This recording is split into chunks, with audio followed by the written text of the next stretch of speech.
Hi, I'm Leah. 3 years ago, I met the man I thought was perfect, James, a successful architect with 2 kids from his previous marriage. We fell in love fast, and I was thrilled about becoming a stepmom. I'd always wanted a family, and at 35, this seemed like my chance.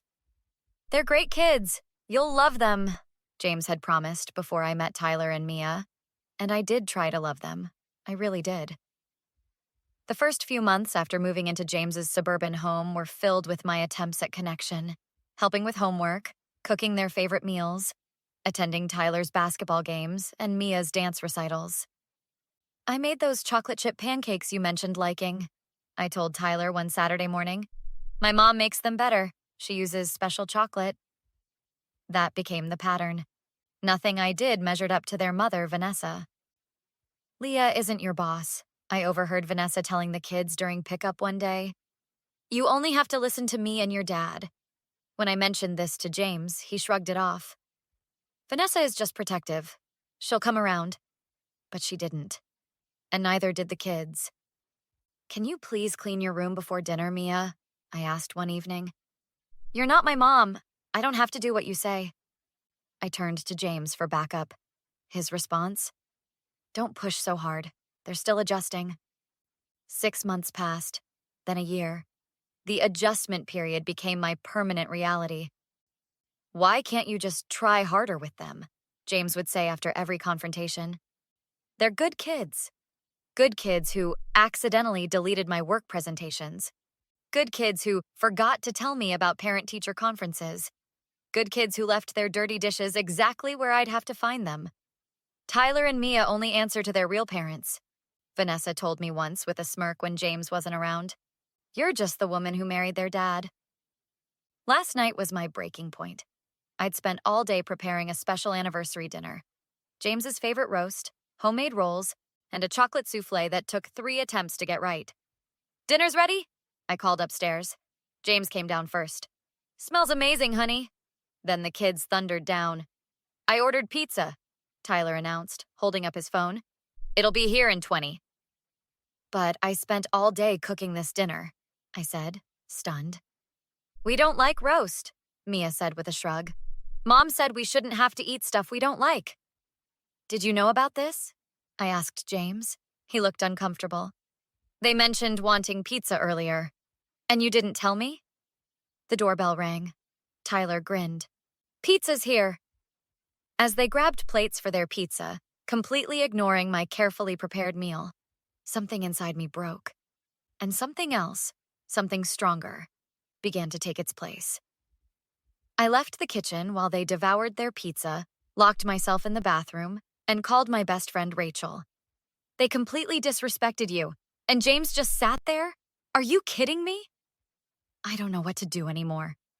I feel like a ghost in my own house. This isn't just about the kids, Leah.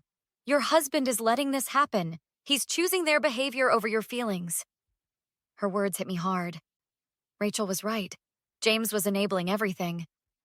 You need to start documenting this stuff. Take notes, save texts, record conversations if you have to. This is emotional abuse. After our call, I wiped my tears and rejoined the family. James glanced up from his pizza slice. There you are. We were wondering where you went. Were you really? Because nobody came looking for me? Mia rolled her eyes. Drama queen much? I ignored her and started cleaning up my ruined dinner. Tyler left his pizza box on the counter and headed upstairs. The trash is right there, I called after him. Not my job, he yelled back. James grabbed another slice.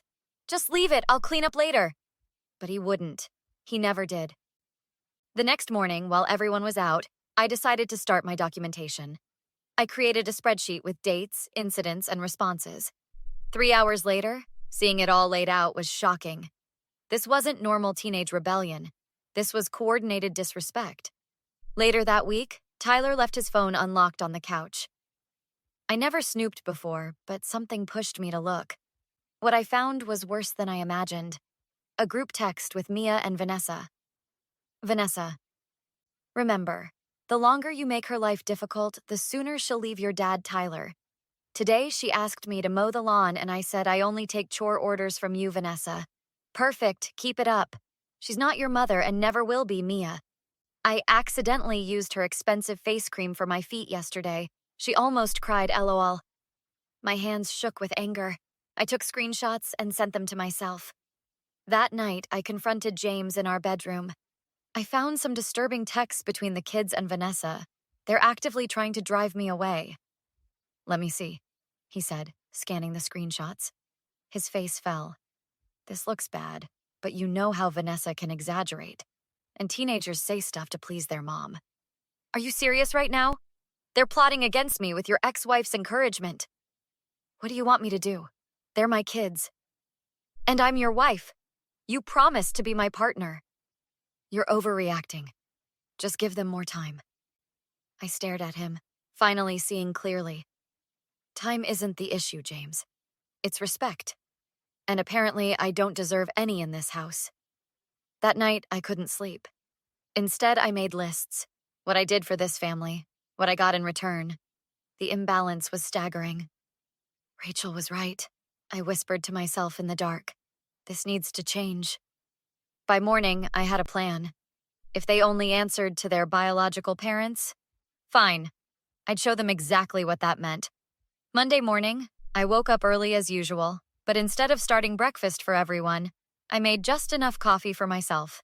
James stumbled into the kitchen at 7:15. Where's breakfast? The kids need to leave for school in 20 minutes. I only answer to my biological children. Since I don't have any, I'm not responsible for feeding anyone else's kids. His jaw dropped. What are you talking about? I'm using Vanessa's logic. The kids only answer to their real parents, so I'm only responsible for myself. This is ridiculous. They need to eat before school. Then their biological parents should feed them. I sipped my coffee while James frantically made toast and poured cereal. Tyler and Mia came downstairs, already late. Where's my history project? Tyler asked, looking around the kitchen. I left it on the table to be finished. Did you ask your biological mother to help you with it? I asked calmly. What? No, you always check my projects. Not anymore. I'm respecting your boundaries. You only answer to your real parents, and I only help my real children. Mia rolled her eyes. Dad, make her stop being weird. Leah, this isn't funny. Tyler needs that project. I'm not joking. I've decided to respect the family dynamic you've all created. Biological parents handle their biological children. James was late for work that day, and the next, and the next. By Thursday, chaos reigned. Dirty laundry piled up. No one had packed lunches. Tyler missed basketball practice because James had a client meeting and Vanessa was unreachable. Can you please just drive me? Tyler had begged. Sorry, I only drive my biological children to their activities. That weekend, Vanessa showed up unannounced. What's this power trip you're on? The kids say you've stopped doing anything for them. I'm honoring your wishes, Vanessa. You told them they only answer to their real parents, so I'm letting the real parents handle everything. I work full-time. I can't be running over here every time they need something. Neither can I, apparently. Funny how that works. The breaking point came 3 weeks later.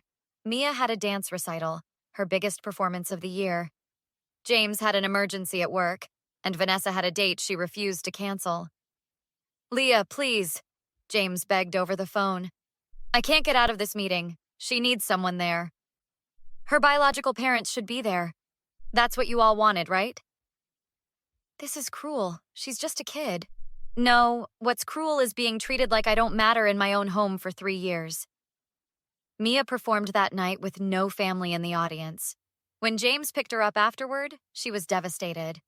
Everyone's parents were there except mine. I looked so stupid. Later that night, Mia knocked on our bedroom door. Her eyes were red from crying. Why do you hate me so much? She asked me. I don't hate you, Mia. I loved you from the day I met you. I tried everything to be a good stepmom. But you and Tyler made it clear that I'm not a parent to you, just your dad's wife. I'm respecting that boundary. But you always did stuff for us before. And how did you repay that? By saying I'm not your real mom, so you don't have to listen to me. Well, now I'm agreeing with you. I'm not your real mom, so you don't get the benefits of having me as one. She didn't have an answer for that. The next morning, James called a family meeting. Tyler slouched on the couch while Mia sat cross-legged on the floor, avoiding my eyes. "This situation has gotten out of hand," James began. "We need to figure this out." Tyler shrugged. "Figure what out? She's the one who stopped doing stuff." "Because you both made it clear I had no authority here. Why should I do things for people who don't respect me?" James ran his hands through his hair. "Look, I admit I've handled this badly. I should have supported you more, Leah. More. Try it all. Fair enough. But the kids need to learn that actions have consequences. They've been treating me like garbage for 3 years, and you let them." Mia piped up. "Mom says stepmoms shouldn't act like real moms." "And how's that working out for you? Your real mom missed your biggest dance recital for a Tinder date?" James shot me a look. "That's not helping. Neither was letting your ex-wife undermine me at every turn." Just then, the doorbell rang. Speak of the devil. Vanessa stood there in designer sunglasses. "We need to talk," she announced, barging in. "This little rebellion of yours has gone far enough. My schedule is a disaster because of you." "My rebellion? That's rich coming from the woman who told her kids to make my life miserable so I'd leave their dad." James stepped between us. "What are you talking about?" I pulled out my phone and showed him more screenshots. "Your ex-wife has been orchestrating this whole thing. She's been encouraging the kids to disrespect me from day one." Vanessa snatched the phone. "You went through private conversations? That's low. Not as low as using your children as weapons." Tyler stood up. "Is this true, Mom? Did you tell us to be mean to Leah on purpose?" Vanessa faltered. "I was just looking out for you. I didn't want her replacing me." "Nobody was trying to replace you," I said.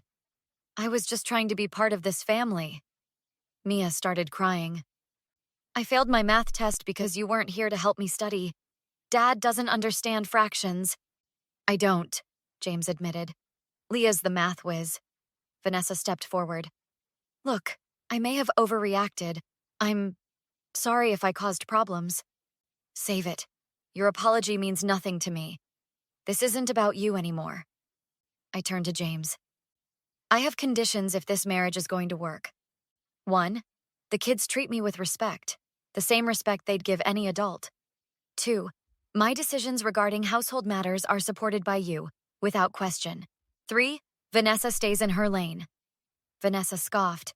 "You can't dictate." "I'm not talking to you. I'm talking to my husband. Those are my terms, James. Take them or leave them." James looked from his ex-wife to his children, then back to me. "I choose our marriage. Kids, from now on, Leah is to be respected as an authority in this house. Vanessa, you need to stop undermining her." Tyler looked stunned. "So we have to do what she says now?" "Yes, you do. Or you can move in with your mother full-time and see how that works out." Vanessa glared at James. "You're taking her side after all these years? I'm choosing my marriage and what's best for our kids. They need stability and consistency, not a war zone." Over the next few weeks, the atmosphere in the house transformed. Tyler and Mia tested boundaries, but James held firm. When Tyler refused to clear his dishes, he lost gaming privileges. When Mia sassed me about curfew, James grounded her. One night, as I helped Mia with homework, she looked up at me. "Thanks for explaining this. I'm sorry about before, about all of it." It wasn't a full relationship reset, but it was a start. I had power in my own home again, not as the other woman or the fake mom, but as Leah, a person worthy of basic respect. What would you have done in Leah's situation? Was she justified in completely stepping back from all parental duties? Or did she go too far by letting the kids face tough consequences like Mia's recital? Would you have tried a different approach with these disrespectful stepchildren? Share your thoughts in the comments. If you enjoyed this revenge story, don't forget to hit that like button and subscribe for more satisfying stories about toxic people getting exactly what they deserve. New stories every day.